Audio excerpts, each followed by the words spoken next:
நம் மனப்பாங்கே நம் வாழ்வின் உயரத்தை நிர்ணயிக்கிறது. குப்பை இலைகளாலும் அழுகிய உணவுப் பொருட்களாலும் நிரம்பிய இடம் எங்கும் துர்நாற்றத்தை பரப்புகிறது. ஆனால் இடம் சுத்தம் செய்யப்பட்டு மலர்ச்செடிகள் நடப்பட்டால் அது மனமும் அழகும் நிறைந்ததாக மாறுகிறது. அதேபோல் நமது வாழ்வு என்ற இடத்தை கடவுள் ஒவ்வொருவரிடமும் ஒப்படைத்திருக்கிறார். அந்த இடத்தை எதனால் நிரப்புகிறோம் என்பது நம்மை பொறுத்ததாகும். மத்தேயு நற்செய்தி 5ஆம் அதிகாரத்தில் இயேசு அமைதி, இரக்கம், மன தூய்மை, நீதி போன்ற வாழ்வழிக்கும் மனப்பாங்குகளை நமக்கு கற்பிக்கிறார். ஒவ்வொரு மனப்பாங்கிற்கும் அதற்கான ஆசீர்வாதத்தை குறிப்பிடுகிறார்.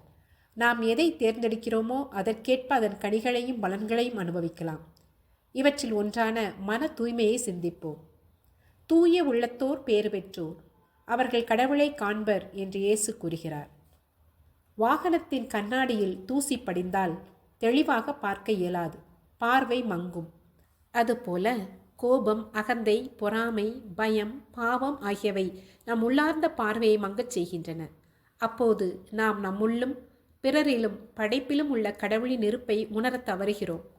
ஆனால் நம் உள்ளத்தை தூய்மையாக்கும் போது நம் இதயம் தெளிவாகி கடவுளின் பார்வையோடு அனைத்தையும் காண இயலும். வெளிப்புற தூய்மைக்கு தண்ணீரும் சுத்திகரிக்கும் பொருட்களும் தேவைப்படுகின்றன. அதுபோல் அகத்தை தூய்மையாக்க பரிசுத்த ஆவியின் வல்லமை, கடவுளின் வார்த்தை, ஜெபம், பாவ மன்னிப்பு உதவுகின்றன.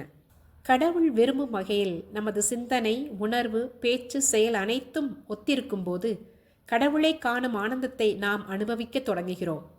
அது இறப்பிற்கு பிறகு அல்ல, இப்பொழுதே ஒவ்வொரு மனிதரிலும் முழு படைப்பிலும் நாம் காணலாம். ஆகவே நற்செய்தி குறிப்பிடும் நல் மனப்பாங்குகளின்படி வாழ்ந்து இறைவன் அருளும் கொடைகளால் உயர்வானவைகளை அனுபவித்து மகிழ்வோம், பிறரை மகிழ்வித்திடுவோம். இறை தந்தைக்கும் மகனுக்கும் தூய ஆவியாருக்கும் ஆட்சி உண்டாவதாக. தொடக்கத்தில் இருந்தது போல இப்பொழுதும் எப்பொழுதும் என்றென்றும் இருப்பதாக. ஆமேன்.